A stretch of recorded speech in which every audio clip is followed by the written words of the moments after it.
That's fast. Doesn't tell me here. Okay, let's see. Yeah, I think it is, but still doesn't show up here on my cell phone, because I need to make sure who are watching us online. Yes, we do. Do we see it here? Yes.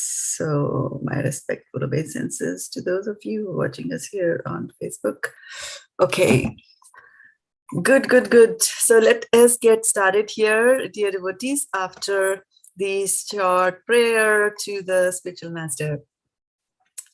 Om Ajnanatimarandhasya Jnananjanashalakaya Chakshurunmilitam Yena Tasmai Shri Guruve Namaha.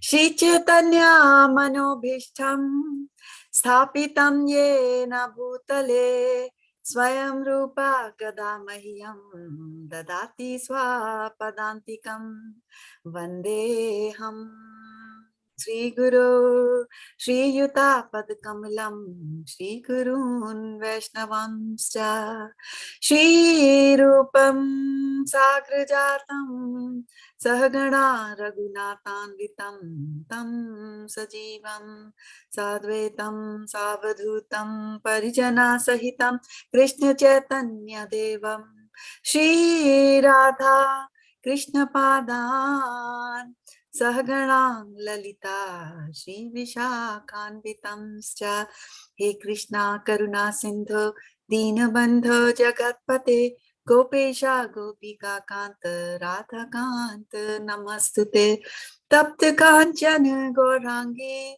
Radhe Vrindavaneshwari Vrishabhanu Sute Devi Pranamami Hari Priya Vanchakalpatarubhyascha Kripa Sindhubhya Evacha Patitanam Pavanebhyo Vaishnavebhyo Namo Namaha.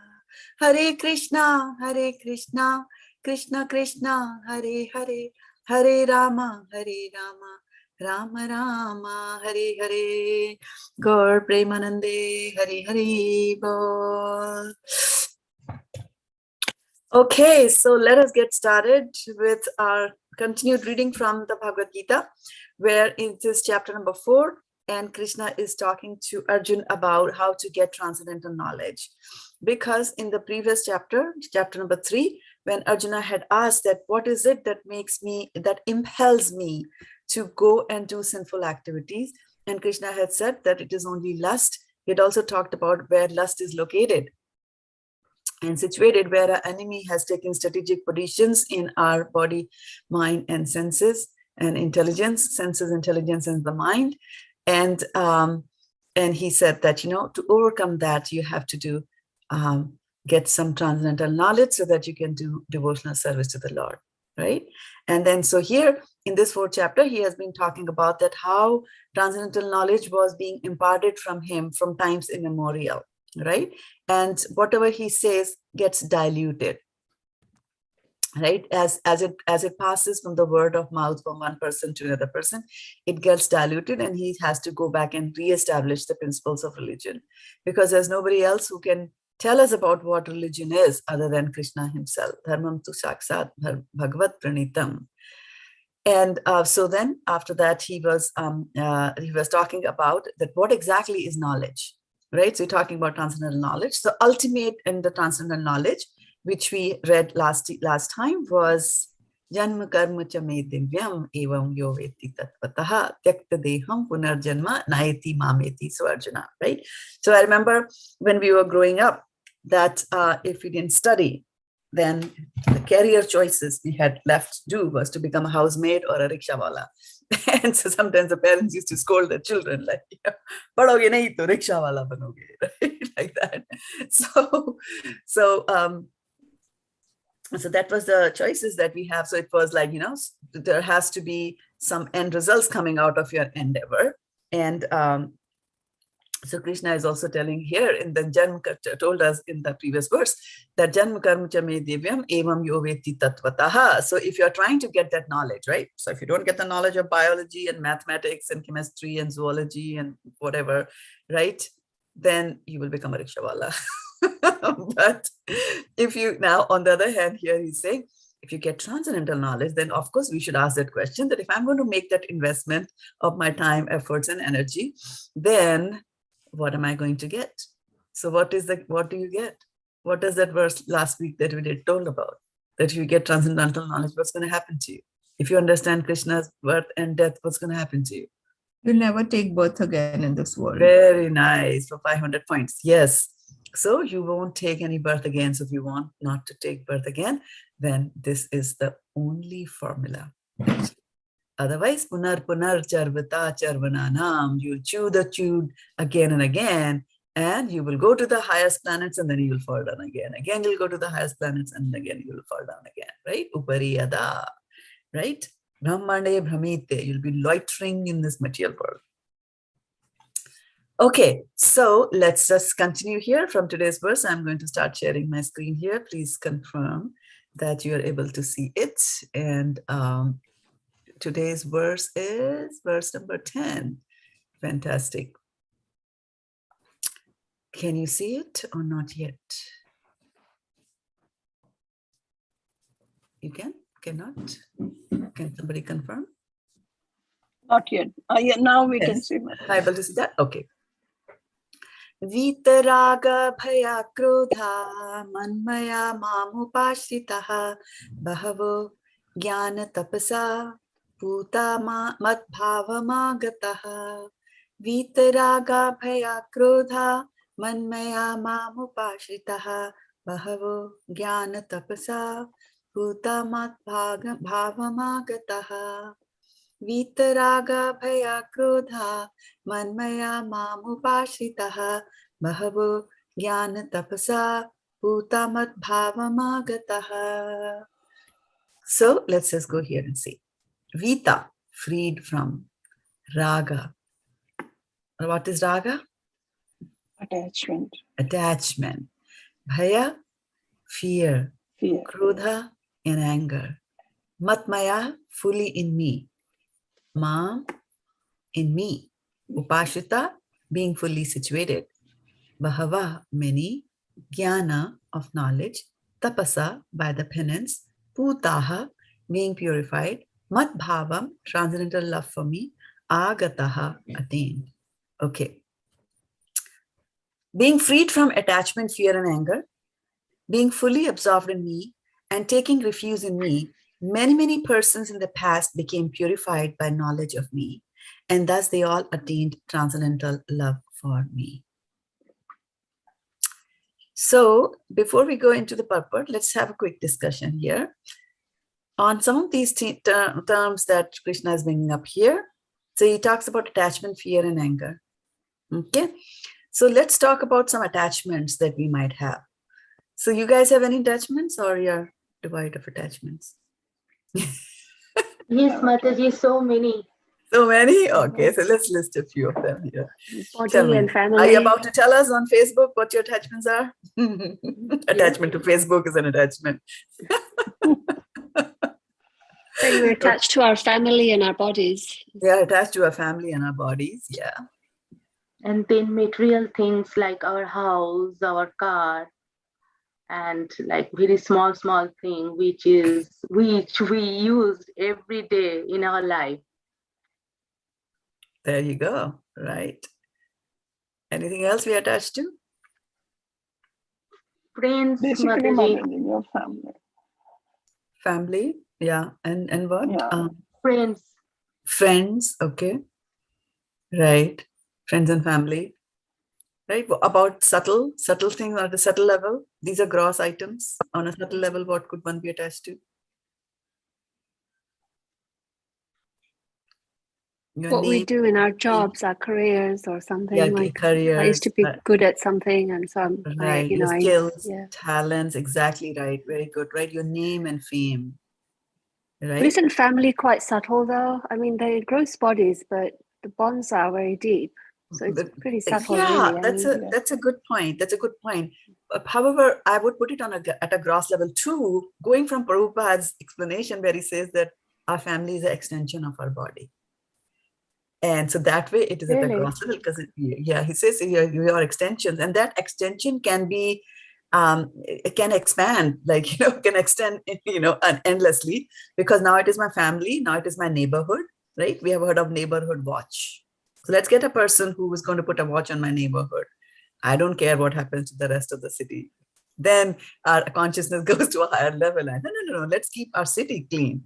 All right, now what about my state? California versus Minnesota, the football game that is happening, right? And you don't know diddly squat about football.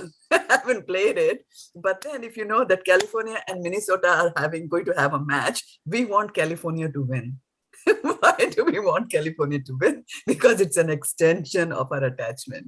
We are attached at that level. And then, America versus some other country like that. And then in the previous world, it was that planetary system versus this planetary system. These are we are devtas, heavenly planets are ours. We are asuras, the lower planetary systems are like that. So it is so it is at a subtle level, definitely, because those attachments are there. But even at a gross level, Prabhupada says it's an extension like that. The thing is, when you're practicing bhakti, I mean, I don't think many of the devotees will get attached to soccer teams or whatnot,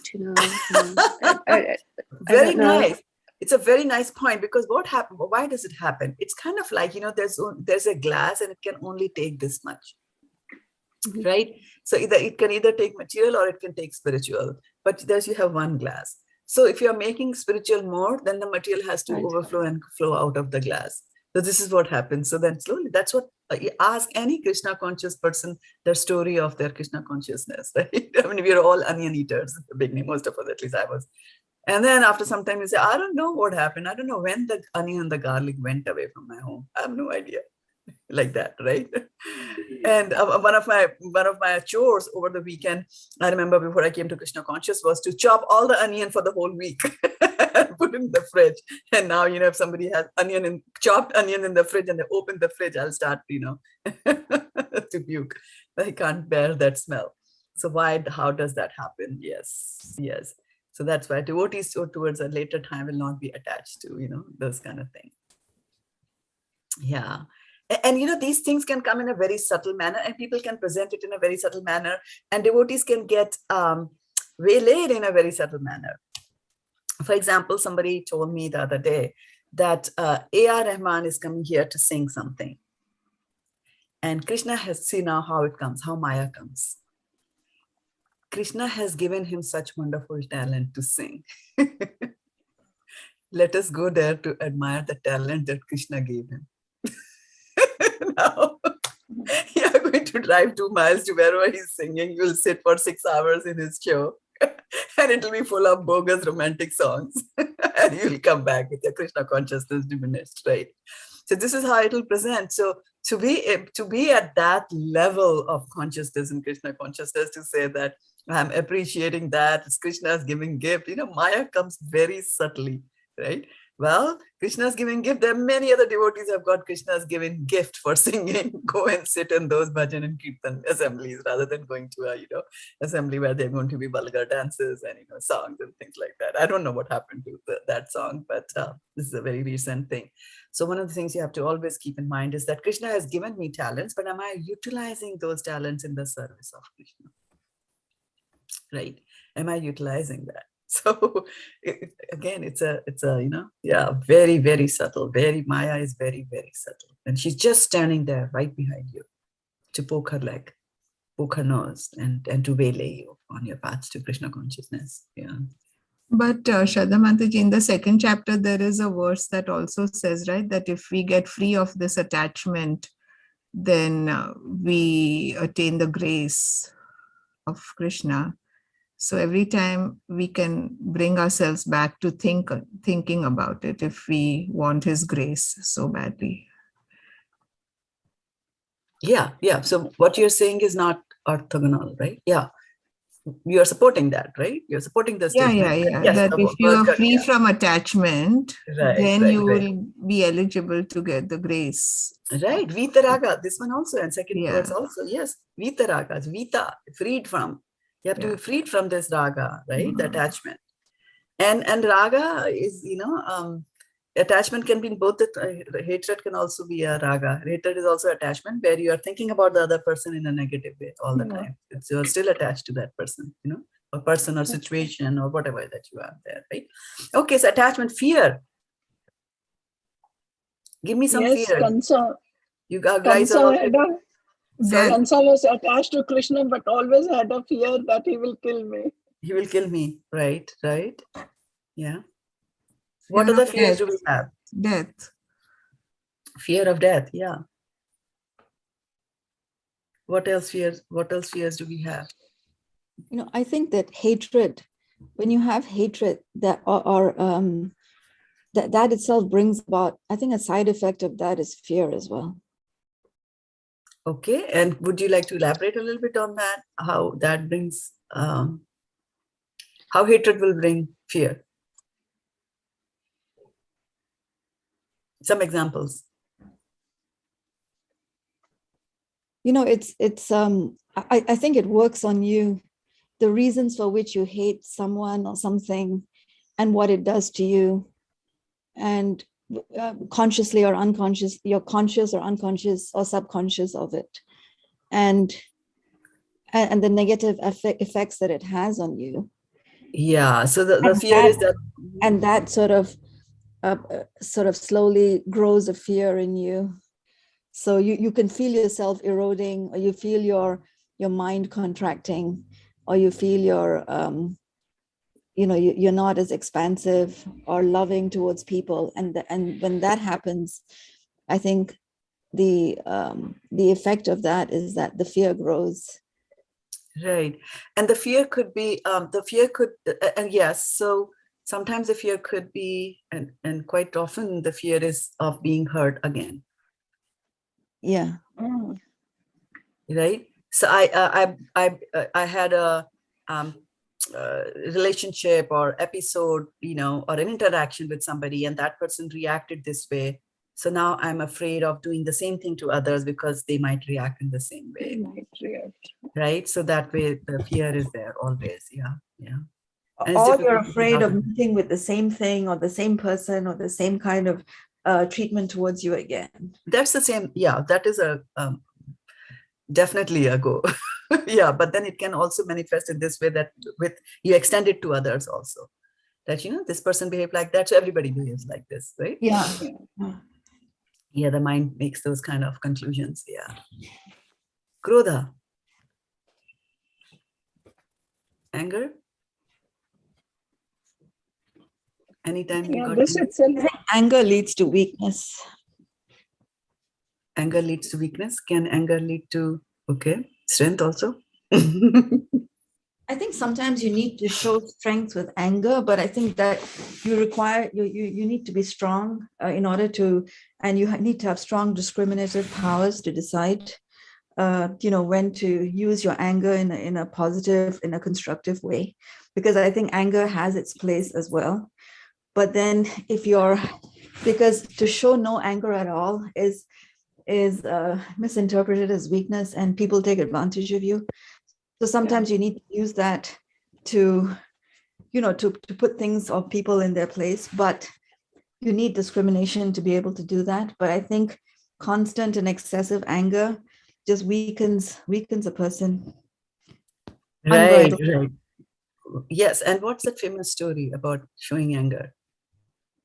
That we have to show anger, at least to keep people away. You remember Narad Muni? He had a snake as a disciple. And then that snake, after he took shelter of Narad Muni, then he became a devotee. So obviously now he will not do the snake-like things that the snakes do, right? So he was, he would just, he went into a cave to meditate and to pray to the Lord. And so now the kids of the village, right? They go all over the place. So they went and said, hey, there's a snake, there's a snake. And then you know how the kids do. They are a little afraid of the snake, but they are not completely afraid. They don't understand all the consequences of a snake bite. So then one of them took a little pebble and then threw it at the snake. The snake didn't do anything because he's now a devotee of the Lord. Yeah. And then all the kids started pummeling him with, these little pebbles. And his whole body was, bruised from that.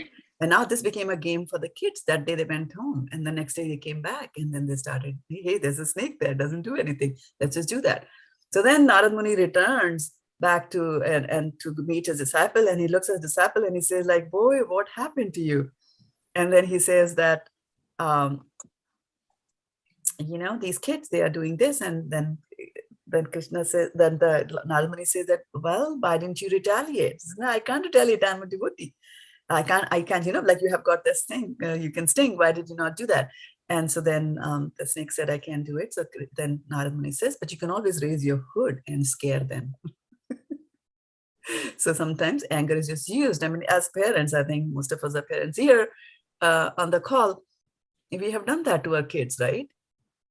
So when we scold our kids, when a kid does something wrong, and this is what, and Jesus Christ said that, right? Hate the sin and not the sinner. It's such a powerful word. It's just such a powerful word and very, very important. And I think all the preachers, they rely on that because, all of us who go to listen to the preachers, we're all sinners, right? We've got all sorts of nonsense in our head, right? And they ignore all that. And they don't hate you, right? They don't hate you. They just hate the sin, right? They hate the sin and not the sinner. And so when a kid does something wrong, I mean, we don't hate our kids. We scold them, we don't hate our kids. And of course, if the kid is a teenager and we happen to scold them, they'll go to the friends or go to Facebook and say, like, my mom hates me. My parents hate me. Oh, hate, love, thing going on. Like that, but that's not the case, right? I mean, I think it's because of your love for them that you scold it. It's the other extreme because you don't want them to go into that. So that's why sometimes you have to tighten it. And teachers especially have to tighten their students like that, right? They might not like it, but that's what it is. Yeah. So anger, right? So what is the root cause of anger? Why do we get angry? Well, we learned in another verse that it was lust, right? Yeah. Yes, kama and krodha, right? Even though you wouldn't think it. Yes. So there is a desire, right? There's a desire. Yeah. Somebody misbehaves with me and I'm angry, right? The desire was that person should behave properly with me and they are not doing it. So that's why the anger is coming like that. Okay? So there is always this thing that, so vita raga bhaya krodha. So you have to man manam bhav madashita, right? So Krishna is saying that you have to be devoid of all this raga, that is your attachments, your fear, and then krodha, fear will come. Fear comes from attachments. The fear is, you are attached to somebody, now the fear is of losing it. Right? Because we are souls, we are permanent, we are souls, and we are trying to put our faith and relationship and our connections in something which is impermanent. Right? And we hear about that famous story of Chitraketu, whose sons died because of poisoning from the other queens and all that. But that's not the main focus of the story. The focus of the story is that the son dies, the king and the queen, they are devastated. And then Narad Muni and Angira Muni come back to him and say, and king is like, my son is dead, my son is dead. Can you bring him back?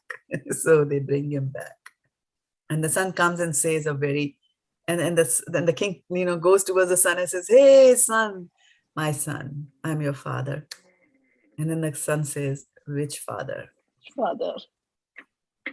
I've had so many fathers in so many lives, right? So attachment, and then the fear is there that, and the thing is that we are permanent and we start to invest everything in something which is impermanent, and that's not going to help, right? Like that. So Vita raga bhaya krodha. So he's saying that you have to get rid of all of these things. And how do we get rid of all of these things? Is that you have to be manmaya mat upashritaha. You have to be fully under, engaged and taking shelter or fully situated, upashrita, into him, right? And then he's saying, Bahava jnana tapasa putam madbhagam ashritaha. Bahava. So he's using the word bahava. And what is bahava translated into? Many. Bahava is many. Right? Bahava jnana tapasa. So what did the bahava do? They acknowledged, they acquired jnana, and then they did tapasa. Bahava jnana tapasa. Putam. Putam means that they got purified. Right? Madbhavam agataha. Then they got bhava. They reached the stage of bhava. Right? So there are various stages in which you have developed your relationship to the Lord, starting with Shraddha and ending with Prema. In the beginning, you have Shraddha, faith. Adau Shraddha Tata Sadhu Sangha, like that, right? And then in the end, you reach to Prema. And just before Prema is the stage of Bhava. And Bhava gets very intensified and very strong. Then it's called Prema. So at Bhava stage also you love God, but it's not that strong. And although they say that, you reach Bhava stage, you're very, very stable in your devotional service. But one thing to keep in mind is that even at the stage of Bhava, you can fall down from your devotional service. So Padam Padam Yad Vipadam Natesham. A very famous story of a person who was in the stage of Bhava and who fell down is Bharat Maharaj. Very right, Bharat Maharaj, right? He was at that stage. And then from that stage, he had to take the body of a deer. But then, of course, if you fall down from a stage of Bhava for whatever reasons, and then you become whatever, like in this case, a deer, then because of all the devotional service that you did, that you are able to remember your previous birth. So to be able to remember your previous birth is also a big thing. It's not that, anybody and everybody can remember, and he remembered the mistakes that he made in his previous birth. So this time it was like, no, right? So he's one of those who got over one of the biggest attachments that is there in the world. And that is the attachment of a child to the mother. You should see how a child are so attached to their mom, right? They won't go to, somebody else comes and takes the child starts crying, right? Then the mother takes him back, the child is pacified.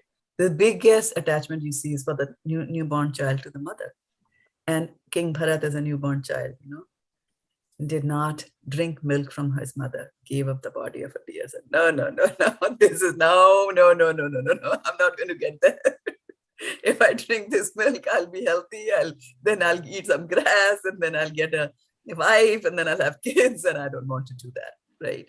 So he gave up that body, and then is born again as Jar Bharat, right? He's born as Jar Bharat, and then of course we know, he goes back to Godhead after that. So Vitaraga Bhayakruta Madashtitaha Bhava Jnana Tapasa. So Bhava. This is very, very important. The word Bhava. That many, right? So if I share the translation with you here, he's saying Bhava is many, right? In translation, being freed from attachment, fear, and anger, being fully absorbed in me, and taking refuge in me. Many persons in the past became purified by knowledge of me, and thus they all attained transcendental love for me. Purport by Srila Prabhupada ki jai. As described above, it's very difficult for a person who's too materially affected to understand the personal nature of the supreme absolute truth. So that's why he's saying Vitaraga. Because if you are raga to this material world, it's very difficult for you to understand the personal nature of the supreme absolute truth. Generally, people who are attached to the bodily concept of life are so absorbed in materialism that it is almost impossible for them to understand how the supreme can be a person. And why do they think it's impossible for them to understand how the supreme can be a person? That they are in this material body and they are suffering, because material body is nothing but a bag of suffering. Do you agree or not? Yes. Yes. And I was just listening to a lecture by Deva Swami Maharaj, a few days ago, and he was talking about how people are attached to enjoying, the tendency of people to want to enjoy the material world. And he says that there is no joy actually in this material world. There's no joy at all. And it's very interesting that I think it's one of the Yoga Sutras, and I'll have to look it up to see where it is mentioned there. That was an eye-opener for me. It said that, there are two states of the mind. Mind has got two states, right? So one state is miserable state. And what do you think is the other state? One is miserable and other is? Sorry? Content. Content? Blissful. Blissful? No Right? mind. That's what we would think. Yes. Sadhana, Mataji? Not as miserable. Yeah. So, that is true. It said the mind has two states, miserable and not miserable. And then they went on to explain and say, we mistake not miserable to be happiness. That is not happiness. So in the material plane, you will only have those two states. The real bliss, as you talked about, was taking the mind to a higher level and to a higher level of consciousness. When you rise higher up and go to the transcendental, that is when you're going to have a bliss. Ishvara Parma Krishna Satchidananda Vigraha, right? Satchit Ananda. So that Ananda is only going to come when you connect yourself with Krishna. So Krishna is the supreme reservoir of pleasure, right? The supreme reservoir. It's a reservoir of pleasure. You want to have some pleasure? Go get it from the reservoir, right? If you want to get some apples, you don't go to the river. The river is a reservoir of water. Right? If you want to get some water, you'll go to the reservoir to get as much water as you want. Reservoir means big, right? It's not the little jug that you have in your home from where you get the water. If you want real lots of water, you go to the reservoir. Varshana Mataji. Yeah, Mataji, I was just thinking that when you are miserable, you are in miserable condition. With time, you realize, because it teaches you to become blissful, I feel. Because if you're miserable and you start feeling that these things are useless, why am I wasting my time on them? And you see, then you come to the stage of, loving and finding the right blissful state. Yes. So misery is a good thing in the sense that it produce detachment from the material world. Yeah. Right? The attachment, the raga that you're seeing, it'll produce detachment, right? But yes. And so what I was talking about from the Yoga Sutras is there are only, on the material plane, there are only two situations, miserable and not miserable. The Ananda state is higher. You have to go to the transcendental. You're not going to get any Ananda in this material world. As long as you're delving in the material world, there won't be any Anand. We think that this is Anand. It's what the mind thinks the mind can have on the material plane. But when the mind is transcendentalized, then only you will get the real Ananda. And the worst thing here is that no matter how much of miseries that we get in our life, right? We don't look at it very seriously. And we just say, we kind of just adjust to everything around it. And we don't question, we adjust to it and we think. And this was so amazing that, in one of the lectures, I heard that we try to squeeze some happiness out of this material world. And there is no happiness in this material world. And what do we think when we look? And this was the words that the speaker said. And I was like struck by those words. And his words were that we all think that when we look at our parents, and our grandparents and our great-grandparents in their life, when we look at them and we see that their bodies they also try to get some happiness out of this material world. They also try, right? And we see them, that their bodies are now shriveled. And when he used the word shriveled, I was like, yeah, I mean, my body is shriveling, as I'm advancing in age and the knee is hurting. And then you tie something on your knee and then you just get along like, this is there, but let me walk to get my samosa. Like that, we're trying to squeeze some happiness of this material world. And what we think is that, our parents were foolish. They were not able to do, I will get some happiness out of this material. I can tell you where my dad went wrong. I can tell you where my mom went wrong. Their bodies got shriveled. I'm young. I will get it, And the sad part is that, if there was any so-called happiness, I think in my generation and the generation before, people had more happiness. When I talk to even very young people and I tell them that, my back is hurting or this and that, they're saying, yes, Mataji, my back is also hurting, like 25 years old. Their backs are hurting because the life, sedentary life, bad work style, bad eating habits, no exercise, constant stress, pressure, not like, where is the happiness? It is just, it's heard, Shruti Shrutam, right? People have just heard about happiness. And you hear about happiness and everybody rushes to get that happiness, I want to get that happiness, let's rush, right? And this is so crazy, like people's definition of crazy. There's a cactus plant. There's a cactus plant that stinks very badly. And once in a while, it'll bloom and then the flowers stink very badly. People drive for miles and miles and miles to go and see that cactus. And can you imagine? What sort of a pleasure is there? You're driving miles to go and see a cactus that stinks. This is where our situation is, right? And ask them to come to the temple. No, I don't have time. I've got this, I've got that. But we have time to do that, all that. So here what Prabhupada is saying is that a person who's too materially affected to understand the personal nature of the God. So what happens is that they have realized that this body gives grief.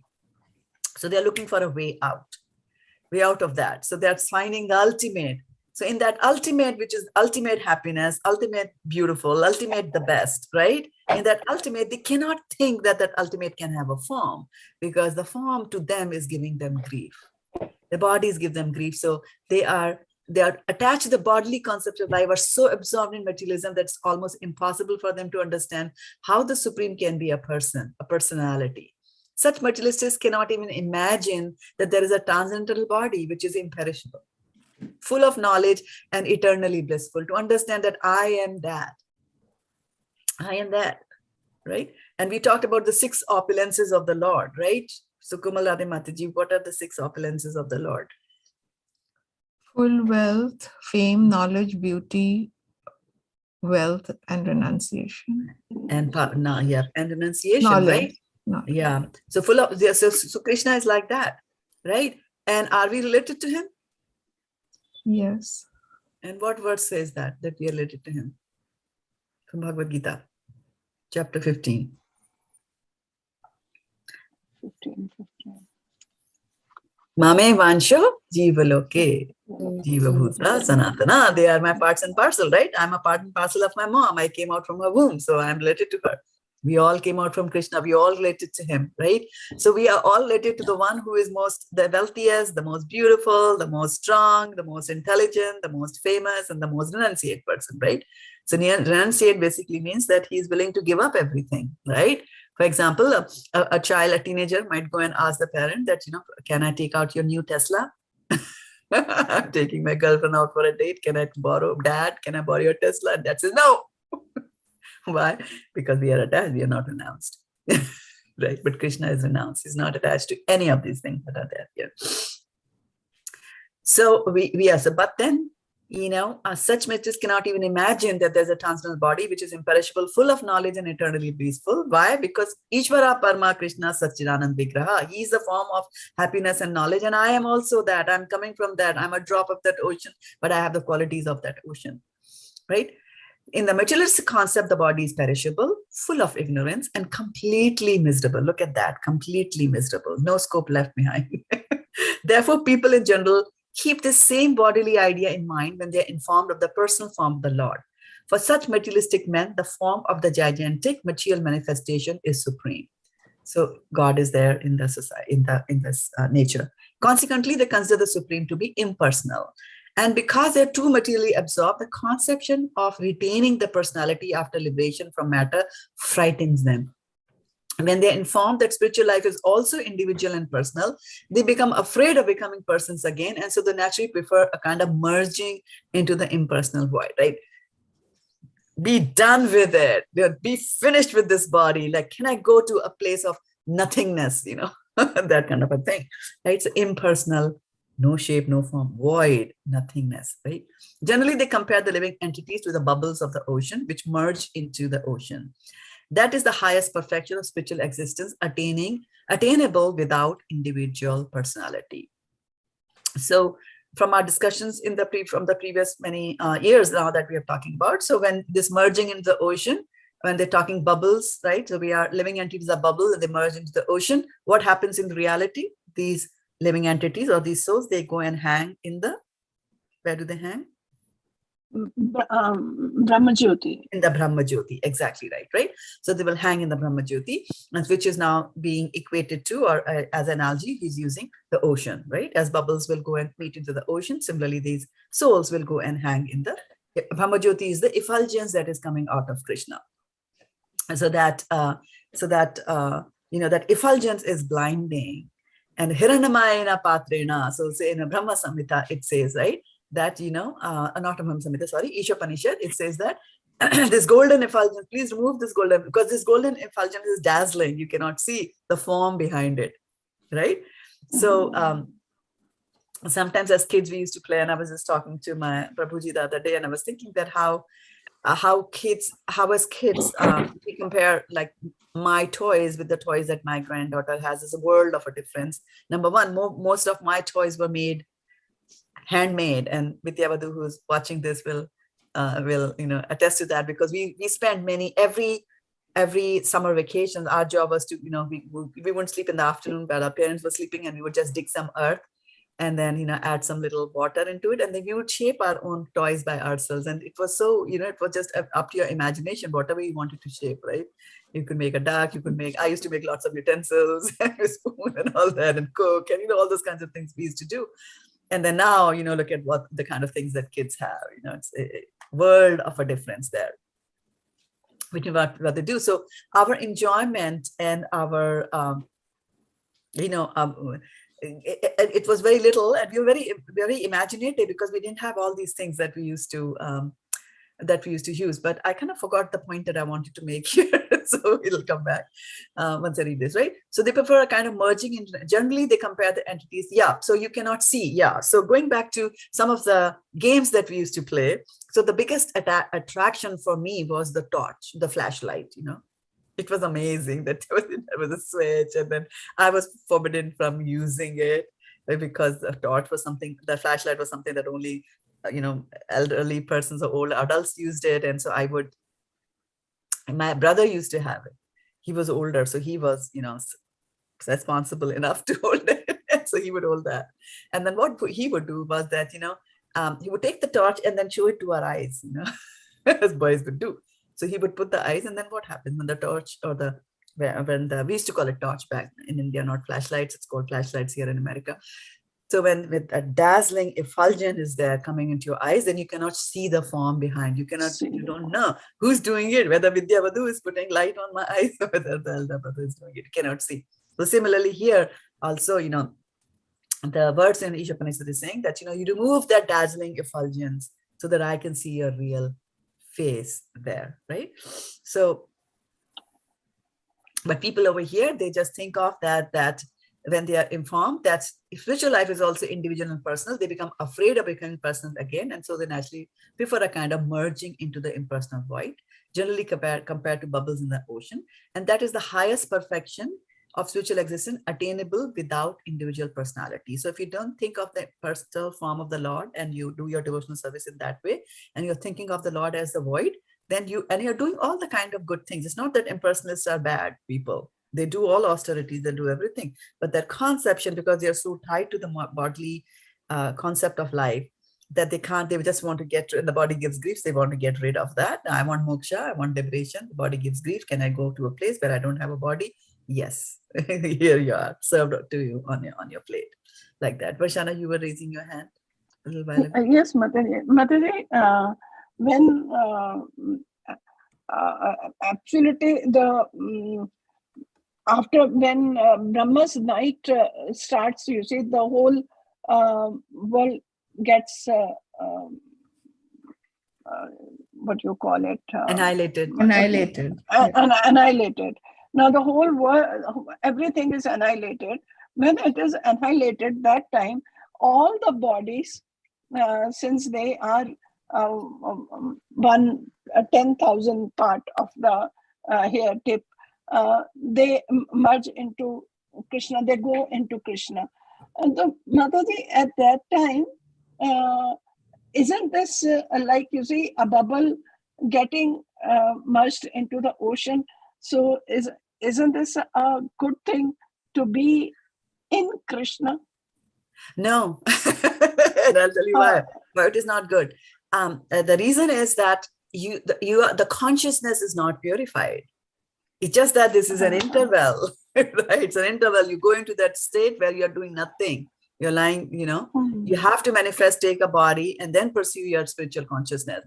In that contrast, the impersonalist at least has advanced to a certain level. He has reached the Brahma Jyoti at least, right? But if when the universal devastation, when the devastation is happening, it's like, stop. Okay, you're over. Come back again next day. And the next day is such a long time. Brahma's night. Brahma goes to sleep in the night. Brahma's night is as big as his day, right? And we did that calculation. So Ratri Yug Sahasratram, right? 1,000 such yugas constitute his night, right? Those cycles and all that. So Brahma's, so that is the main difference. That's the main difference. Yeah, you can say that it has, merged, it has gone back to spiritual life, but it is not good because you're going to come back. When it is messed Ratri, right? Bhutva Bhutva Praliyate in the 8th chapter of Bhagavad-gita. It will say Bhutva Bhutva, again and again, they will be born, again and again, they will be pralaya, they will be annihilated. So back. It's a cycle and we have to get out of that cycle. Yeah. Right. Thank you. Okay, yeah. So this is a kind of a fearful stage of life devoid of perfect knowledge of spiritual existence. Furthermore, there are many persons who cannot understand spiritual existence at all. Being embarrassed by so many theories and by contradictions of various types of philosophical speculation, they become disgusted or angry and foolishly conclude that there is no supreme cause and that everything is ultimately void.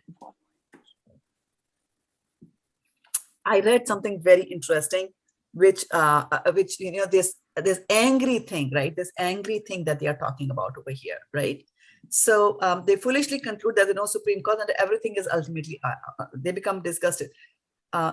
They being embarrassed by so many theories and by contradiction of various types of philosophical speculation, they become disgusted or angry and foolishly conclude that there is no supreme cause and that everything is ultimately void. And then anger can also, and we saw earlier that anger can come because of our desires not being met, and those desires can be subtle or those could be gross desires as well, right? And I read something very interesting and I wanted to share with you.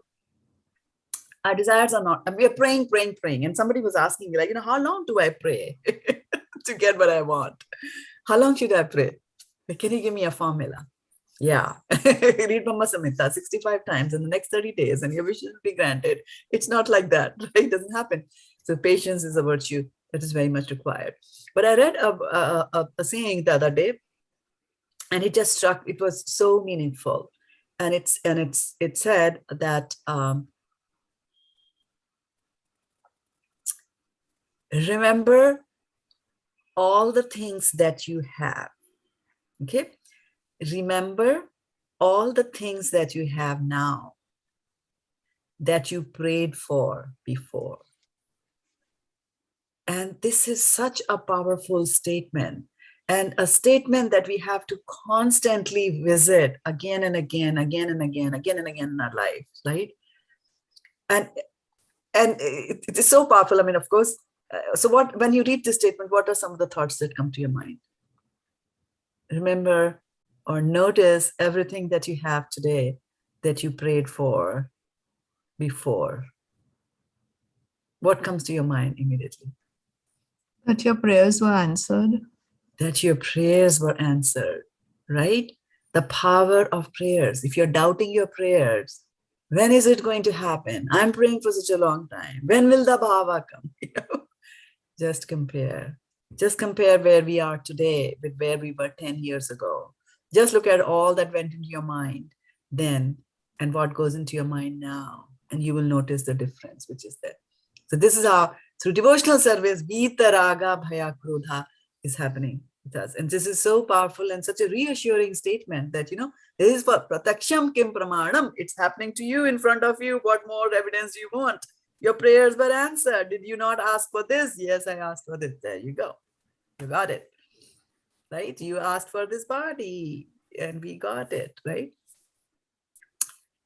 So people will become angry at Krishna at not giving them certain things. And it is so interesting that how our relationship with Krishna will change from being angry at Krishna for something that happened or did not happen, doesn't matter. But we are angry at Krishna for something. And then years later, we are thanking Krishna for the same thing. Does it happen or not happen? Yes. There you go. Right? So we have to keep on revisiting these things and, keeping our checks and balances in place. So some people are too materially attached and do not get attention to spiritual life. Some of them want to merge into the supreme spiritual cause, and some of them disbelieve in everything, being angry at all sorts of spiritual speculation and out of hopelessness. I can't understand this. I can't understand that. This person said this, that sadhu went this. I went to the Facebook and I listened to everything that everybody says, and I'm thoroughly confused at the end of it, because Facebook is open for anybody to publish anything that they want, right? Go speak, record, live or recorded video, audio, whatever you want to put there, right? So they become angry at all sorts of spiritual speculation and they are hopeless, out of hopelessness. Now, when we feel hopeless, there are two paths that we have in our life that we can go to when we are feeling hopeless in our life, right? One is the path of surrender, akinchana. I don't have anything. I'm feeling akinchana. It's a nice feeling to have, right? When you feel akanchana, I don't have any, materially exhausted, right? You can take to Krishna consciousness. Or when you're hopeless, then this is another thing you can do. This last class of men take to the shelter of some kind of intoxication and their affective hallucinations. Now look at this. And their affective hallucinations are sometimes accepted as spiritual vision. Now, how dangerous is that? Take some LSD and your legs get detached from your body and they go all the way up to the roof. And you think like, wow, that's a spiritual experience I'm having. Oh dear, buddy, your mind is all messed up. One have to get rid of all three stages of material consciousness, which is vitaraga, bhaya, krodha, right? Attachment to material life, fear of personal identity, and the conception of void that arises from frustration in life. To get free from these stages of material conception of life, one has to take complete shelter of the Lord, guided by the bona fide spiritual master, and follow the disciplines and regulative principles of devotional life. The last stage of the devotional life is called bhava, or transcendental love of God. And bhava, intensified and magnified many times, becomes prema, right? According to Bhakti Rasamrita Sindhu 1.4.15 and 16, the science of devotional service, and this is very, very important. Adau Shraddha tatha sadhu sangha tatha bhajana kriya tato nartha nivritti syat tato nishtha ruchis tatha atha saktis tato bhavas tatha premya abhyudanchati sadhakanam ayam premna pradurbhavi bhavyat kramaha, right? So this was, I think I taught this to the devotees in Modesto, right? During the year of COVID, right? So yes, Mataji talked about that, yeah. So what does this verse say? It says, in the beginning, one must have a preliminary desire for self-realization. This will bring one to the stage of trying to associate with persons who are spiritually elevated. In the next stage, right? So adhav, shraddha, tatha, sadhu sangha. Now you want to have sangha, right? And in the next stage, one becomes initiated by an elevated master, and under his instruction, the neophyte devotee begins the process of devotional service. By execution of devotional service under the guidance of the spiritual master, one becomes free from all material attachment, attains steadiness in self-realization, and acquires a taste for hearing about the Supreme Personality of Godhead, Sri Krishna. This taste leads one further forward to attachment for Krishna consciousness, which is matured in bhava, or the preliminary stage of transcendental love of God. The real love for God is called prema, the highest perfectional stage of life. In the prema stage, there is constant engagement in the transcendental loving service of the Lord. So by the slow process of devotional service, under the guidance of the bona fide spiritual master, one can attain the higher stage, being freed from all material attachment, from the fearfulness of one's individual spiritual personality, and from the frustrations that result in void philosophy. Then one can ultimately attain the abode of the Supreme Lord, where he said, what was that? Janma karma cha medimyam emam yo veti tattva tyakta deham punarjanma naiti mameti. So Arjuna, right? So Srila Prabhupada has taken this particular Vita Raga Bhyakrodha, and he has explained the three things there, right? Of Vita Raga Bhyakrodha. So what was he talking about, the three things here? In what way did he explain the three stages of material consciousness? He said what? Attachment, fear, and anger. Attachment, fear, and anger. But the attachment was what? Towards what? Attachment was for the material life. Material, yeah. Right? And the fear was for what? Fear was for a? Not getting the desires fulfilled. And no. Prabhupada says that three things, right? He was talking about when he gives this example, right? Of people, impersonalist, void, right? So attachment, fear, and anger. The attachment was for material life, and the fear was for a spiritual identity. They want to go into the void, nothingness. There's nothing. I don't want to have anything. I have enough in this life. I don't want to do that, right? So there is the attachment to material life, and then there is a fear for a spiritual identities. I just don't want to have, right? And what else? From the frustration, what do they want from the frustration? They want voidness. They want to go into voidness. Void philosophy. Void philosophy. So we should not be doing that, right? So there's various ways in which this particular verse can be looked at. So Prabhupada presented this verse in this way, right? Pointing out to you. And then this is like, Krishna is a cow and Arjuna is milking. And so we can also milk as much as we want out of this Bhagavad-gita, the book Bhagavad-gita, right? So we also talked about the three ways. You have material attachment, and through this Vita Raga Bhaya Krodha. So you have attachments and your desires not being fulfilled, then you get Krodha, and then Vita Raga, right? And the fear is for losing whatever you have, losing your material possession. So that also leads to that, right? Vita Raga Bhaya Krodha. So then, okay, so that explains what we are, our situation here. But then Krishna also says that what is the remedial measure that we have here? What is the remedy that Krishna is telling? Devotional service. Devotional service. Okay. So Tapa. Yes, Mataji, attachment for material things, fear for spiritual identity, and the third one, what will be? Third one was that Frustration. voidness, frustration. And then because of frustration, you want to merge into some kind of a voidness. There's nothing there. Okay. Okay, Thank you, in the Mataji. last, yeah. See, Prabhupada says that in the end, right? Over here, he's saying that. Okay. So now let's go back. And so you said that devotional service, he's saying devotional service is a solution for that. And that is true. Now the question is that how will you get devotional service, right?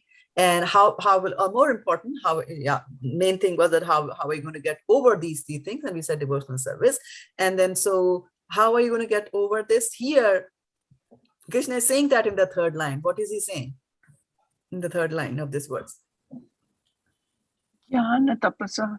Jnana tapasa, right? He's talking about that you need some jnana and you need some tapasa, right? And the interesting thing is he uses the word bahavo. What is bahavo translated? Many. Okay. So Krishna is saying that many people, what did many people do? They gain knowledge and with tapas. Very good, right? Jnana and tapasa, many people. So now Krishna is saying many. Why do you think Krishna is saying many over here? Because not all, some followed bhakti. But then if not all, then he would have used the word few. He's saying many. Many have done jnana and tapasa, right? So what do you have to say about that? Is he trying to say Many most do it, people but- do this? Like, does it mean most? When he says many, does it mean most people do this? Most people, many have done that, right? So it's a very interesting thing. Now, how many of you shop on Amazon? All the time. All the time. You are smiling, Bharshana. Do you Amazon shop or not? I said many shop on Amazon, Bahava. but we buy only few. I mean, most of it is returned, and we buy you see, Okay. only few buy it. So Right. here Okay. also I was feeling that many people go for Gyan and Tapasa, but only a few can attain Krishna, not all. He has not said that, though, there. He said, Bahava Jnana Tapasa. He's saying many have done that, right? He's got many have done that. So I'm So the looking at many here is referring to people who've already attained transcendental. And so he's talking about the fact that we're a quarter of conditioned souls are the ones, and the many, which is 3/4, are already there. Yeah, exactly. He's talking about we are 1/4. So don't think that you are in minority. Very good, Sadhana Mataji. Very, very good. He's talking about that Bahava. So let's go back to Amazon experience, the Amazon experience, right? So when you go to Amazon and you're purchasing something, what do you purchase at Amazon? Give me an example of what you could buy at Amazon. Nearly So everything. Sutapa, what would you buy at Amazon? Mataji, honestly speaking, I don't buy anything. I haven't. Toys, Mataji. Okay. So let's look at somebody who goes to Amazon, right? So buy a toy, right? So if you want to buy, say, a toy for a 4-year-old boy, right? Karimas Arjuna. So you go there and you will search, right? You'll search and say, okay, toys. And so now toys will come, right? Millions of them on Amazon. Now, which toy do I choose? So what are some of the techniques that you use for narrowing down your choices? Price range, reviews, ratings. Rating. I was looking for ratings, right? Yeah. You always go and look for ratings, right? Well, then it comes like we have got 20,000 ratings, it rated them as 5-star, right? So that psychology Krishna is using in this particular verse where he's saying Bahava. So many have done that. So when you know, oh, many have done that. Oh, many could get the jnana. Oh, many through jnana and tapasa, they achieved his thing. Then I should also do it, right? You won't buy something where majority of the people have given, 0 rating, or sometimes a new item comes on Amazon and nobody has purchased it. There are no ratings, and you're like, I won't buy it. I don't even know what it is. Let some of the other people buy it, and then once they give the rating, then I will try to understand, like that, right? So ratings are there. So Krishna is saying that Bahava Jnana Tapasa. So how do we understand that this is the Bahava, right? So I'm going to just bring up a few verses from the Sri Chaitanya Charitamrita, and we'll go together. We're going to read through that. All right, let me share my screen here with you. This is from Sri Chaitanya Charitamrita, Madhya Leela. And okay, my consoles are coming on top of me, right? Chapter 21, and I'm reading some of the middle of it, where it says, Vrindavan is the storehouse of Krishna's mercy and sweet opulences of conjugal love. That is where the spiritual energy, working as a maidservant, exhibits the rasa dance, the quintessence of all pastimes. Vrindavan Dham is very soft due to the mercy of the Supreme Lord, and it's especially opulent due to the conjugal love. The transcendental glories of the son of Maharaj Nanda are exhibited here.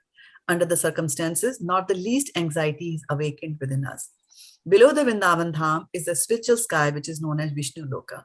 In Vishnu Loka, there are innumerable Vaikuntha planets controlled by Narayan, the innumerable other expansions of Krishna.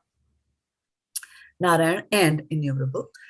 The spiritual sky, which is full and all 6 opulences, is the intermediate residence of Lord Krishna. It is there that an unlimited number of forms of Krishna enjoy their pastimes. Innumerable Vaikuntha planets, which are just like different rooms of a treasure house, are all there, filled with all opulences. These unlimited planets house the Lord's eternal associates, who are also enriched with the 6 opulences.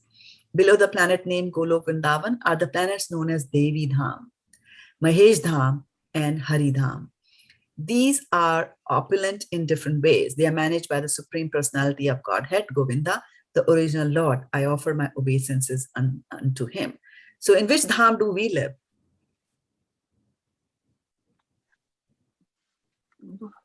Bholok. No, among these three dhams. Middle. Below the one. This one, these three dhams. So they are saying below the planet named Lord Govinda. So below the planet named Govardhan, there are planets. They are listing the three planets. So below the Govardhan, first below it is the Haridham, right, where Vishnu will be there. Below that is Mahesh, where Shiva will be there. Shraddha-Shiva will be there. And below that is Devi Dham. Devi is Durga. So we are in the Devi Dham then. We are in the Devi Dham, right? They are managed by the Supreme Personality of Godhead, not directly, but indirectly. Govinda, the original Lord. I offer my obeisance to it. This is actually, I think, a verse from Brahma Samhita. Golokanamni nijadham nitale tatasya Devi Mahesha Haridham shuteshu teshu Tete prabhava nijaya vihitascha yena Govindamati Purusham Tamaham Bhajami. So below the planets named Golan Vrindavan are the planets known as Devi Dham, Mahesh Dham, and Hari Dham. They're opulent in different ways. They're managed by the Supreme Personality of Godhead Govinda, the original Lord. I offer my obeisances unto him. This is a quotation from Brahma Samhita, right? So this is describing this, right? Now, between the spiritual and the material world, which is between, Devi Dham and separating and the Mahesh Dham here. So between the spiritual and material world is a body of water known as river Viraja. This water is generated from the bodily perspiration of Supreme Personality of Godhead, who is known as Vedanga. Thus the river flows. Beyond the river Viraja is the spiritual nature. So if I'm looking from our side, then, if you start looking up, then you will see Viraja river is there, and beyond the river Viraja is where the spiritual nature starts, which is indestructible, eternal, inexhaustible, and unlimited. It is a spiritual abode consisting of the 3/4 of the Lord's opulences. So this is the Tripad Vibhuti. 3/4 of the Lord's opulences are there. This is known as Paravyoma, the spiritual sky.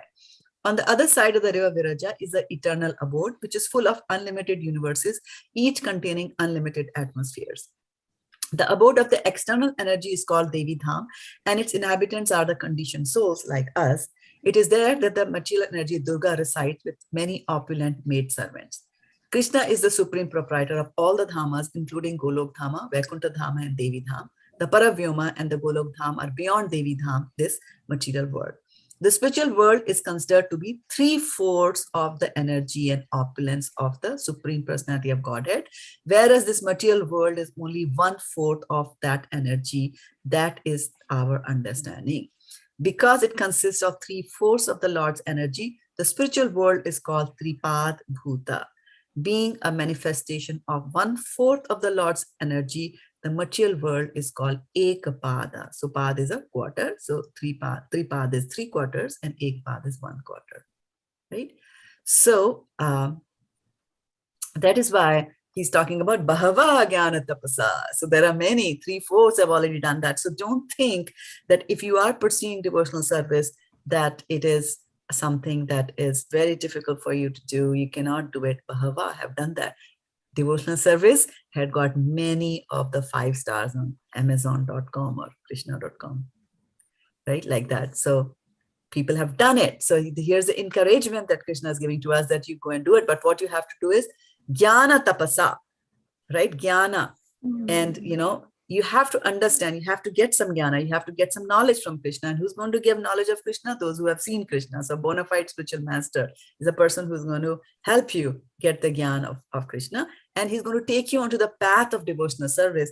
And when you are on the path of devotional service, then jnana vairagya, jnana and vairag are concomitant factors. They will happen by themselves, just as we will say. The vairagya I have developed vairagya for onions and garlic. I do not know where they went. It's a concomitant factor. It's going to happen naturally. You don't have to put yourself on a regimen that I'm going to, avoid this and avoid that. Just focus on a devotional service. All the other anarthas will go away. Adau Shraddha Tatha Sadhu Sanghatha Anartha, right?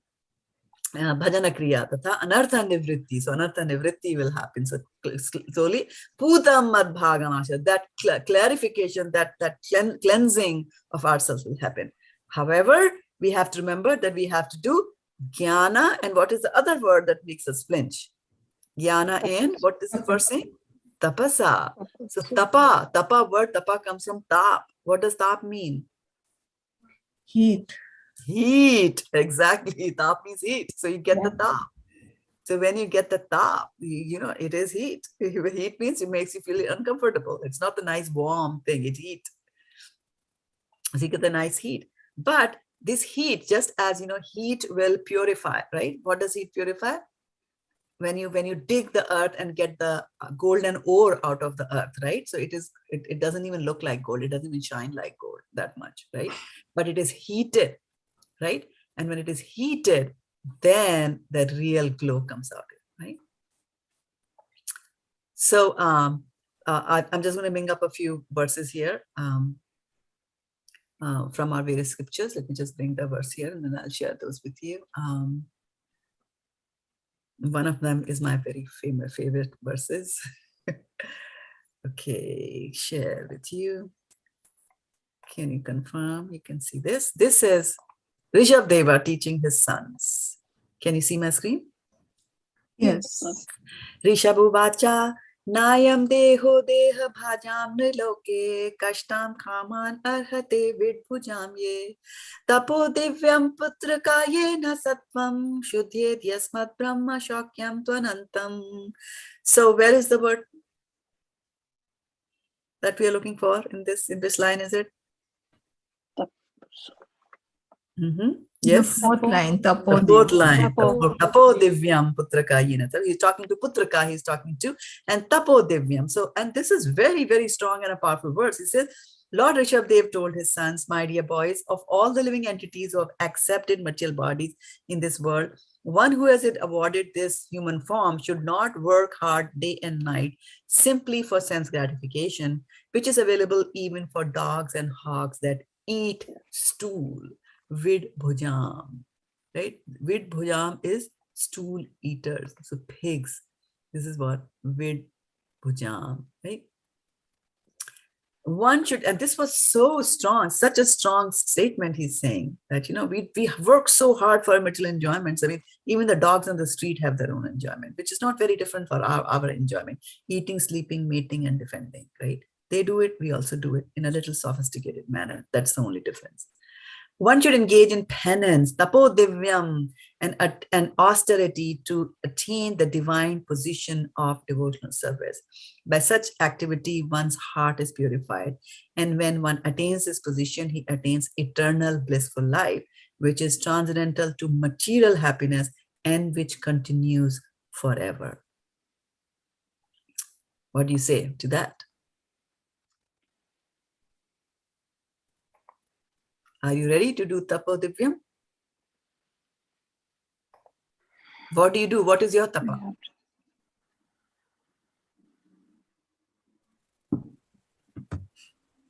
Do you do any tapa? Not Up of in the morning. significance. Huh? Sorry, say that again. Not of any significance. Okay, well, so let's take some examples of tapa that people can do in life. Like a lot of penance and austerities, right? Like fasting and So you don't do it? abstaining from so many things. So are you doing tapa? You are doing tapa, right? We all are doing tapa. That Sitting in this class itself becomes a tapa sometimes. Very class, right? These are austerities, right? Your mind wants to go somewhere and you're pulling it back, or abstaining from things. Austerity, penance is when you're doing that, taking that extra pinch and staying hungry, you know, on festivals. And it's like Krishna's birthday now. Which birthday have I been asked to not eat? Why am I asked to you know, fast on Krishna's Janmashtami? The mind is going to rebel that way, right? But we say, no, we're doing it. We're doing it. So that's the tapa that we do. Right? And there are so many examples of tapa, and I'll just bring up one example of tapa for all of you. But let me first bring up, and this is from Srimad Bhagavatam. Okay. Just now the shloka which you brought up was which number? I couldn't note it down. 5.5.1. Tapo divyam putraka yena. That one, right? Yes. Rishabhavacha. Thank you. Yeah. Okay.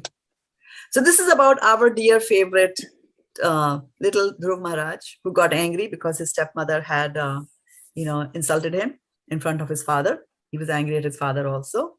And so on his way, he meets Narada Muni, who gives him the sloka, or the mantra to recite. And what was the mantra he gave him? Om Namo Bhagavate Vasudevaya. Very good. Om Namo Bhagavate Vasudevaya, right? So then he comes there to Madhuvan in Vrindavan, right? So remember, Vrindavan has got 12 ones, and so one of them is Madhuvan. So Dhruv Maharaj came there.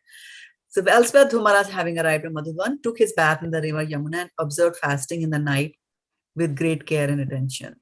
Fasting in the night. So night has fallen down, sun has gone down, no more eating. So no more eating at 11 o'clock, 12 o'clock, open the refrigerator at midnight and take out the ice cream. Nothing like that. He's a 5-year-old boy. Fasting in the night with great care and attention. After that, as advised by the great saint Narada, he engaged himself in worshipping the Supreme Personality of Godhead. For the first 5 months, Dhruv Maharaj ate only fruits and berries on every third day, only to keep his body and soul together. And in this way, he progressed in his worship of the Supreme Personality of Godhead. So what is he doing? What is he eating? Fruits and berries. On the first month, only fruits and berries. And how often? Every third day. Every third day, right? On the second month, Dhruv Maharaj ate only every 6 days. So earlier it was every 3 days, and now it's every 6 days. And for his eatables, he took dry grass and leaves. Thus he continued to worship. On the third month, he drank water only every 9 days. So 3 days, 6 days, and every 9 days now, right? From berries to dry grass to now water. Thus he remained completely in trance and worshipped the Supreme Personality of Godhead, who is adored by selected verses. In the 4th month, Dhruv Maharaj became a complete master of the breathing exercise, and thus he inhaled air only every 12th day. So 3, 6, 9, and now 12.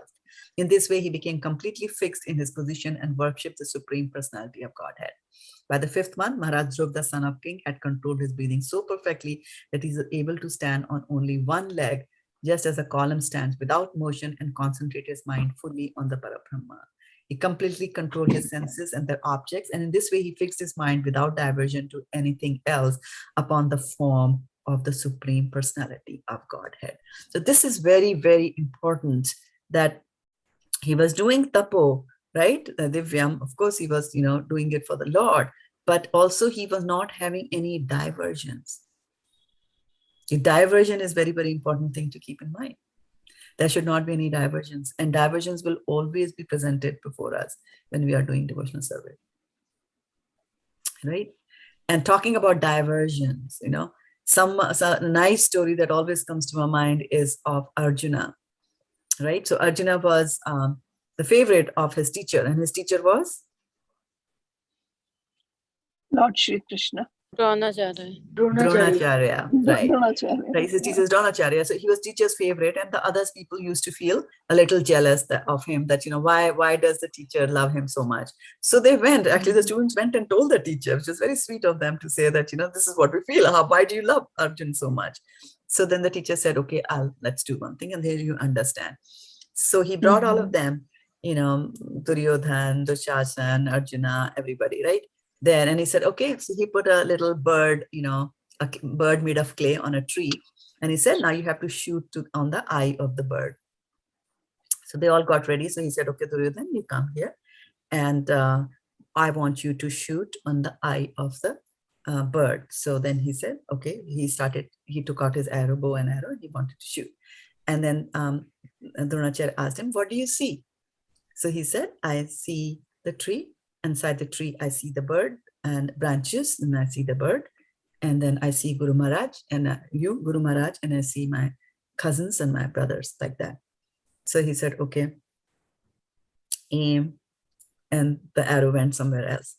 And then again, he turned to the Shashan and he said, what do you see? So the Shashan saw the tree, he saw the bird. He didn't see the spiritual master, like that.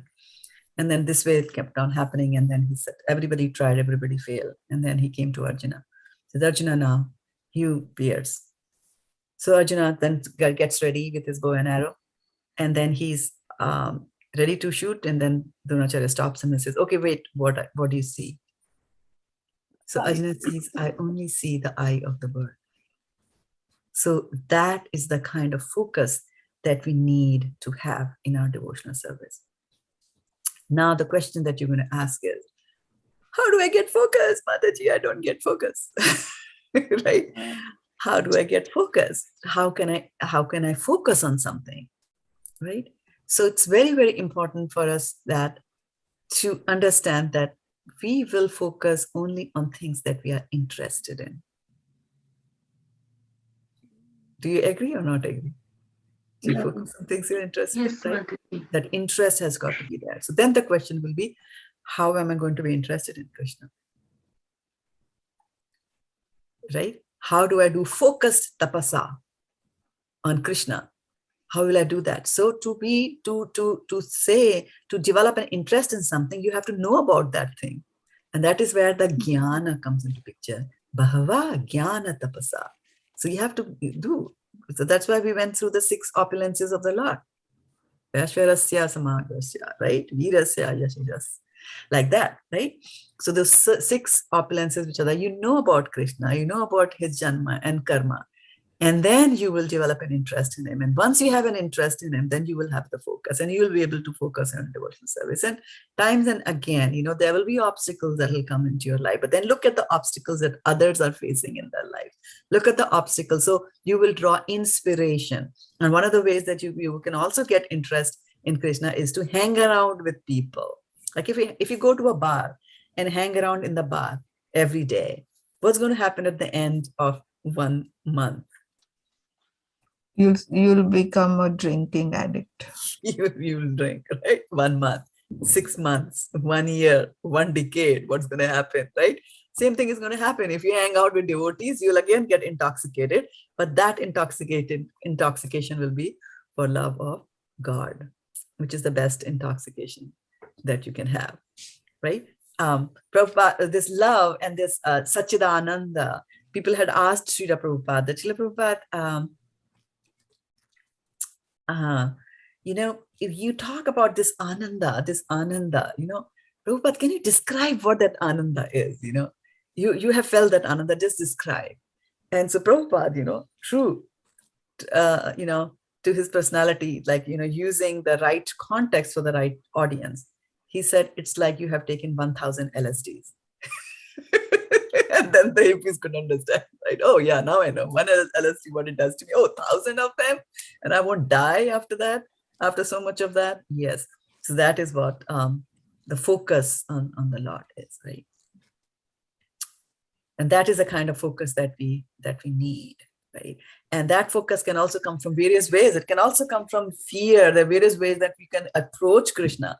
Once you understand and get the knowledge that how bad, there's padam yat vipadam natesham, to understand that I'm already got this body, and if I mess up with here and there, mess up with Maya, mess up with devotees and so on and so forth, then it's going to be very bad for me. So what do I do? And then that I have got enemies sitting in my strategic positions, my senses, my mind and my intelligence has been captured by lust, and that I'm so fearful that I'm just going to stay here. Punar charvata charvananam. So from that fear also you can have a focus on the Lord. That could be a good starting point to do that. There's a very nice story, and I will end with that story, that there was a man who was teased by everybody because he had a little crooked way of walking. So everybody in the village used to tease him, and he used to feel very, very bad about it. So he went to the king and he complained to the king, and he said that, King, this is not fair. People should not be behaving with me like that. So the king said, and everybody, I walked, from my place of work from a place where I stay to the place where I work. And every time people say all these kinds of things, and I feel very bad. It's very hurtful. So the king, on the other hand, what he said was that he told that man that, okay, tomorrow, from morning till evening, you have to, constantly walk with this pitcher of water on your head, and you don't have to, you have to be careful that not a drop of water should fall from the pitcher. And so he was like, okay, I'll do it. And then the king, instead of listening to his complaint that these people make fun of me, this king goes and declares to all the people so by the way, sorry, I forgot that he had also said that, if a drop of water falls on the pitcher, then I will have your neck cut off, you'll die. And then on the top of that, he goes and tells everybody in his kingdom that you go and make fun of him, make fun of this man. So now the next morning, you can imagine this man already has got a problem of walking. And now he has got a pitcher on his head and he has to make sure that it doesn't fall. And the whole day he has to walk from morning to evening. So he's tired, his legs are hurting. But, somehow, because those men with the swords are walking behind him. And so he's very, very careful of working. And by the time it's the evening, he's happy. He reaches the king and he tells the king that, not a drop of water has fallen from the pitcher. He's very happy. And he says, I did it.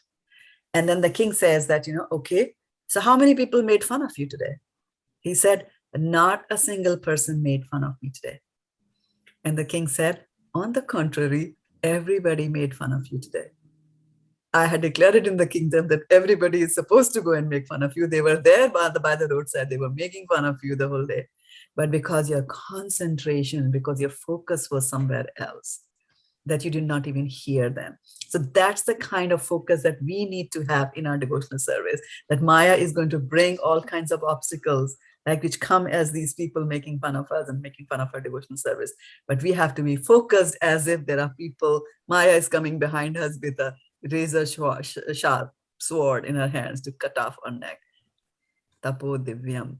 That's the kind of tapa we need to do. That's the kind of focus we need to do. And then we will just, we'll reach that stage of bhava, mad bhavam. We'll reach that stage definitely, for sure. Krishna is telling us that, right? So I'll stop over here, 3 minutes over a time. Any last reflections you want to take? We can do that. Otherwise, we'll call it a day. Amazing story. I came today with the thought, oh, this person says this to me, that person says this to me. And I'm just thinking about other people, and chanting is like gone into backside. And this is really eye-opener. Yes. Thank you, Yes, Mataji. that focus has to be there. Thank you for sharing your story, Mataji.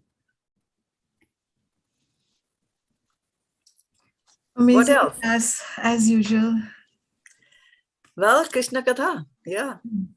Krishna Katha is interesting. And if you find it interesting, that shows an increase in devotional service of the Lord. Shrinvatam Sa Katha Krishna. Right? Yeah.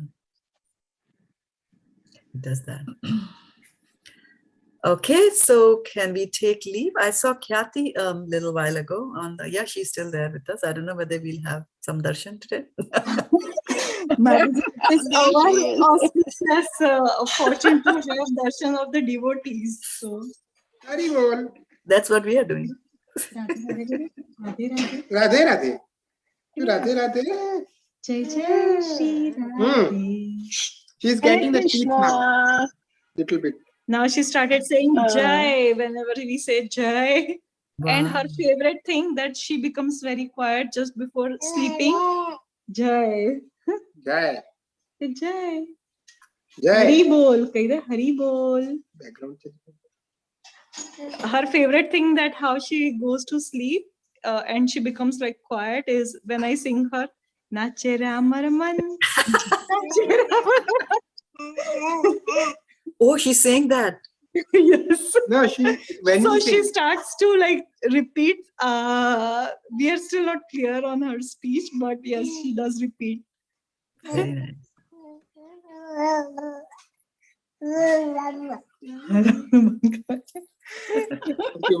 So I was just remembering, since she came from all the prayers that Shraddha Mataji and all the devotees did, and it's a mercy of Guru Maharaj. So it's Guru Maharaj's favorite kirtan is her favorite kirtan too. There we go. Thank you so much, Mataji. And you also, one thing struck me was, you also said that you count all the prayers that have been heard so far. And that list keeps on going, Mataji. It's a wonderful thing, Mataji, that we count our blessings, Mataji. Right, it's counting our blessings, and then have faith in the power of prayers. Yeah, prayers are very, very strong, and there's actually nothing that we can do. Prakriti Kriyamanani Gunaha Karmani Sarvasa Ahankara Vimulatma Kartaham Viti Manyate, right? We don't do anything. We are silly. Vimula. And other realization, Mataji, when you said about Jad Bharat Maharaj, that he didn't even drink his mom's milk. And I was like, it is my duty to, whenever I feed her, I should remember Krishna and just pray at that time, so that she gets the mercy of Krishna. Right. Absolutely. And develop the right attitude in the service. So thank you, Mataji, for that mindful practice. Thank you for catching that. Yeah, thank you for catching that. Yeah, and applying it. Yeah, instant application. Yeah. Yeah, nice. So now you understand, as you understand that it is such an important duty of the parents. Like people get married, right? And so nowadays, especially, what's the idea with which girls will get married, the boys will get married, right? Like today, Guru Maharaj was talking in the morning class about pleasure. So he was selling distributing the book Krishna, the Reservoir of Pleasure, the thin book, right? So he was up in where is that place? Market and Powell in San Francisco. So he gave this book, Krishna, the Reservoir of Pleasure. And there was a boy and a girl, like a boyfriend and a girlfriend, they were there. And so he said, well, he asked, what is this book? He said, well, this is a book on Krishna, the Reservoir of Pleasure. So the boy turned to the girl and says to Guru Maharaj that this is my reservoir of pleasure. Like pointing to the wife or girlfriend. And then Maharaj was saying that, oh, this is such a misunderstanding. Misunderstanding, right? And so this is the mood with which people approach matrimony. And the girl will also think that, now I'm getting married, I don't have to do anything. Husband has to take care. Husband has to get me this. Husband has to get me that. Take care of all my needs and this and that. I won't do anything. That's a general mood, and obey me. And or husband might think my wife will obey me. That kind of stuff, right? But the main reason why people get married is to have Krishna conscious children. That's why. Otherwise, there's no need to get married. My formula is don't get married. Stay happy. But if you're there, and then it is not just that, I do a little, that Krishna consciousness has to be brought in every aspect of life. Every aspect, down to the fact that, it is your responsibility as a mother that when you're feeding her, you have to think of Krishna. So you cannot think that when I'm feeding her, I can think of all the logistics of whatever is going to happen in my work, some algorithm I have to create, or whatever research I have to do. Nothing like that. Yes. So it is a very big duty to bring a child in Krishna consciousness. And the good thing is that because the child is in your home, you're able to do it also very quickly. Like otherwise, like if we have to make a devotee, we have to go out, reach out to people, teach them, and you can't. But the child is with you 24 hours almost in the beginning, right? Isn't it, Keshvi? Yes. Yeah, liking it. Liking the nectar. Yeah, no matter actually, thank you for reminding that since we get lost so easily. So it's Shri Ram Jai Ram Jai Jai Jai Ram Shri Ram Jai Ram Jai Jai. Okay. Very nice. Hare Krishna. Thank you. Okay, dear devotees, thank you so much for bringing the nice devotee Keshvi into our class over here and our association. Looking forward to it. Thank you so much for the night. We will meet again tomorrow. Yeah. Thank you so much for the very nice experience. Patitanam Pavanam Vaishnavi Gaur Premanande Hari Hari Bol. Dandavat pranams. We'll meet again Sunday morning for continuing our discussions on. Yes, Mother. Okay. Hare Krishna. Thank you for joining. Hari Bol.